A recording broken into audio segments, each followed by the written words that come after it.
राज्यात एका बाजूला विधान परिषदेच्या निवडणुकीचं वारं वाहतंय, तर दुसऱ्या बाजूला महाराष्ट्राच्या राजकारणात पुन्हा एकदा ऑपरेशन टायगरची चर्चा रंगलेली. गेल्या काही दिवसांपासून ठाकरेंच्या शिवसेनेतील काही खासदार एकनाथ शिंदे यांच्या शिवसेनेच्या संपर्कात असल्याच्या चर्चा सुरू आहेत. याच पार्श्वभूमीवर रविवारी मातोश्री उद्धव ठाकरे यांनी लोकसभेतील सर्व आपल्या खासदारांनी बैठक बोलावली होती. पण या बैठकीत घडलेल्या काही घटनांनी राजकीय चर्चांना आणखी खतपाणी घातलंय. म्हणूनच या बैठकीत नेमकं काय घडलंय? खरंच शिंदे गटाचं ऑपरेशन टायगर यशस्वी होण्याच्या मार्गावर आहे का? ठाकरे गटातील खासदारांमध्ये अव्यवस्था आहे का? आणि सर्वात महत्त्वाचं म्हणजे मातोश्रींवर बोलवलेल्या महत्त्वाच्या बैठकीत 5 खासदार प्रत्यक्ष उपस्थित का नव्हते? या सगळ्यांचे प्रश्नाचे उत्तर जाणून घेणारा हा व्हिडिओ. लोकसभा निवडणुकीनंतर उद्धव ठाकरे यांच्या शिवसेनेने महाराष्ट्रात अपेक्षाप्रमाणे चांगली कामगिरी केली. अपक्षाचे 9 खासदार निवडून आले आणि त्यामुळे उद्धव ठाकरे यांची राजकीय ताकद वाढल्याचे चित्र निर्माण झालं. मात्र विधानसभा निवडणुकीनंतर महायुतीत सत्तेत आल्यानंतर पुन्हा एकदा ठाकरे गटात पुन्हा फूट पाडण्याची चर्चा सुरू झाली. शिंदे गटातील काही नेते सातत्याने दावा करत आहेत की ठाकरे गटातील काही खासदार त्यांच्या संपर्कात आहे. केंद्रीय मंत्री प्रतापराव जाधव यांनी तर ऑपरेशन टायगर पूर्णत्वाच्या जवळ असल्याचा दावा केलाय. तर मंत्री भरत गोगावले यांनीही विरोधी पक्षातील अनेक नेते संपर्कात असल्याचं सांगितलं. त्यामुळे या चर्चांना आणखी जास्त जोर धरलाय. या पार्श्वभूमीवर उद्धव ठाकरे यांनी मातोश्रींवर खासदारांची बैठक बोलावली. या बैठकीकडे संपूर्ण राज्याचं लक्ष लागलं होतं, कारण या बैठकीत सर्व खासदार उपस्थित राहिले असते तरी ऑपरेशन टायगरच्या चर्चांना मोठा धक्का बसला असता. मात्र घडलं उलटच. बैठकीला अरविंद सावंत, अनिल देसाई, संजय दिना पाटील आणि राजाभाऊ वाजे ही केवळ 4 खासदार प्रत्यक्ष उपस्थित होते आणि उर्वरित 5 खासदारांनी ऑनलाईन सहभाग नोंदवला. 5 खासदार होते ओमराजे निंबाळकर, भाऊसाहेब वाकचौरे, नागेश पाटील, आष्टीकर, संजय देशमुख आणि संजय जाधव यांनी. याच मुद्द्यांवरून सध्या राजकीय चर्चांना आणखी सुरुवात झाली, कारण एक दिवस आधीच आदित्य ठाकरे यांच्या वाढदिवसानिमित्त हेच 5 खासदार प्रत्यक्ष उपस्थित नव्हते.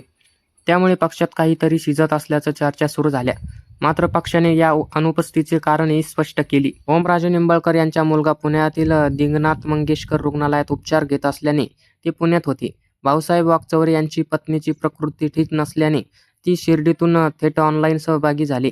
नागेश पाटील आष्टीकर हे त्यांच्या मुलाच्या विधान परिषदेच्या निवडणुकीच्या प्रचारात व्यस्त होते. संजय देशमुख हे मुलीच्या लग्नाच्या तयारीत गुंतले होते. तर संजय जाधव यांनी वैयक्तिक कारणामुळे प्रत्यक्ष उपस्थिती लावली नाही. संजय राऊत यांनी पत्रकार परिषद घेत या सर्व कारणांचा उल्लेख केला आणि पक्षातील सर्व 9 खासदार उद्धव ठाकरे यांच्या पाठीशी खंबीरपणे उभा असल्याचं सांगितलं. संजय राऊत यांनी यावेळी सत्ताधाऱ्यांवर जोरदार हल्ला देखील केला. ऑपरेशन टायगरची आम्हाला माहिती नाही, कारण आम्ही स्वतः वाघ आहोत. उलट आम्ही विरोधकांचे ऑपरेशन लांडगा करणार आहोत, असा टोलाही त्यांनी लावला. पण प्रश्न असा आहे की या सर्व स्पष्टीकरणानंतर ही चर्चांना पूर्णविराम का मिळत नाही?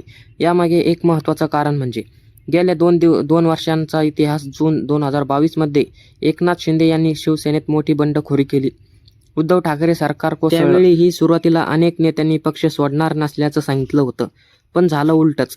त्यामुळे आता अशाच प्रकारच्या ज्या चर्चांकडे मातोश्रींची दुर्लक्ष करण्याच्या मनस्थितीत नाहीये. विशेष म्हणजे सध्या शिवसेने ठाकरे गटाकडे लोकसभेत 9 खासदार आहेत. पक्षांतरबंदी कायद्यानुसार कोणत्याही गटाचं अपात्र टाळण्यासाठी 2/3 सदस्यांना पाठिंबा आवश्यक असतो.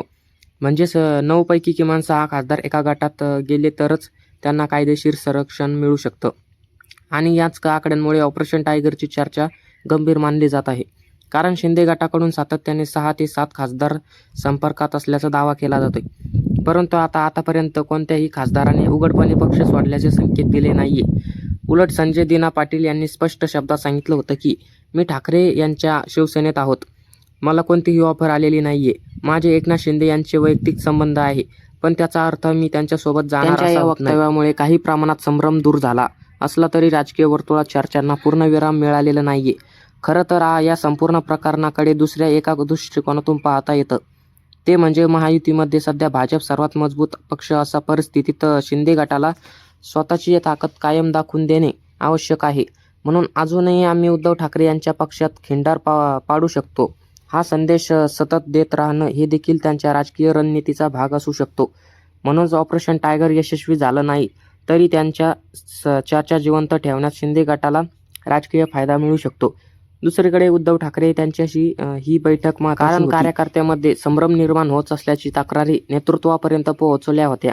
त्यामुळे खासदारांना आपल्या मतदारसंघात जाऊन पक्षनिष्ठेचा संदेश देण्याचे निर्देश बैठकीत देण्यात आले. तसेच शेतकरी कर्जमाफी, महागाई, ग्रामीण भागातील प्रश्न आणि सरकारच्या धोरणाविरोधात रस्त्यावर उतरून आंदोलन करण्याचीही सूचना देण्यात आल्याचं सांगितलंय. याचा अर्थ ठाकरे गट आता संघटनात्मक पातळीवर अधिक आक्रमक होण्याची तयारी करत आहेत. मात्र या संपूर्ण घडामोडीकडे बारकाईने पाहिलं तर एक गोष्ट लक्षात येते, ती म्हणजे सध्या तरी उद्धव ठाकरे यांनी आपल्या खासदारांनी मोठ बांधून ठेवण्यात यश मिळालेलं असलं तरी ऑपरेशन टायगरच्या चर्चांना पूर्णविराम मिळालेला नाहीये. कारण राजकारणात अनेक घटकांना घडण्यापूर्वी संकेत दिले असतात आणि सध्या चर्चेचा विषय ठरत आहेत हेच संकेत. एका बाजूला ठाकरे गट सर्व खासदार आपल्या संपर्कात असल्याचा दावा करत आहे, तर दुसऱ्या बाजूला शिंदे गटातील नेते सातत्याने मोठे दावे करत आहेत की त्यामुळे सत्य नेमके कुठे आहे हा प्रश्न अजूनही उत्तरित आहे. विशेष म्हणजे 2022 मध्ये झालेल्या शिवसेनेतील बंडानंतर महाराष्ट्राच्या राजकारणात कोणतेही अफवा किंवा राजकीय चर्चा सहजासहजी दुर्लक्ष केली जात नाही. कारण त्यावेळी सुरुवातीला सर्व काही सुरळीत असल्याचं चित्र होतं, पण काही दिवसातच राज्याच्या राजकारणाचा चेहरा मोहरा बदलत होता. त्यामुळे त्यावेळी ठाकरे गट सावत्र पवित्र्यात दिसत होता. कार्यकर्त्यांमध्ये निर्माण होणारा संभ्रम दूर करण्यासाठी आणि पक्षातील एकजूट राखण्यासाठी मातोश्रींवर ही बैठक आयोजित करण्यात आल्याचे बोललं जातंय. दुसरीकडे शिंदे गटासाठी ऑपरेशन टायगरची चर्चा राजकीयदृष्ट्या महत्त्वाची आहे. कारण महायुतीत भाजप सर्वात मोठा पक्ष बनल्यानंतर स्वतःची राजकीय ताकद आणि उपयुक्तता कायम दाखवून देणे शिंदे गटासाठी गरजेचं बनलं आहे. त्यामुळे उद्धव ठाकरेंच्या पक्षातील नेते किंवा खासदार आपल्या संपर्कात असल्याचा संदेश सातत्याने देणे हे देखील एक राजकीय रणनीती असू शकते. त्यामुळे ऑपरेशन टायगरच्या पक्षात यशस्वी होईल की नाही हा वेगळा विषय आहे. मात्र त्यांची चर्चा जिवंत ठेवण्यात ही राजकीय फायदा दडलेला आहे. आता सगळ्यांचा नजरा पुढील काही दिवसांवर असतील. कारण जर खरंच शिंदे गटाच्या दाव्यांमध्ये तथ्य असेल तर महाराष्ट्राच्या राजकारणात पुन्हा एकदा मोठ्या उलथापालथी. जर हे सर्व दावे केवळ राजकीय दबावातंत्र ठरले तर मातोश्रींवरील बैठकीतून उद्धव ठाकरे यांनी दिलेल्या एकजुटीचा संदेश अधिक मजबूत होईल. त्यामुळे सध्या तरी चित्र दुसरं आहे.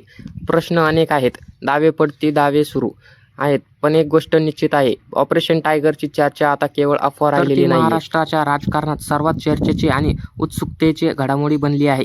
त्यामुळे ठाकरे गटातील खासदार खरंच ठामपणे मातोश्री सोबत उभे राहणार का, की येत्या काही दिवसांमध्ये पुन्हा एकदा राजकीय भूकंप होणार, याचं उत्तर आता येणारा काळच देईल.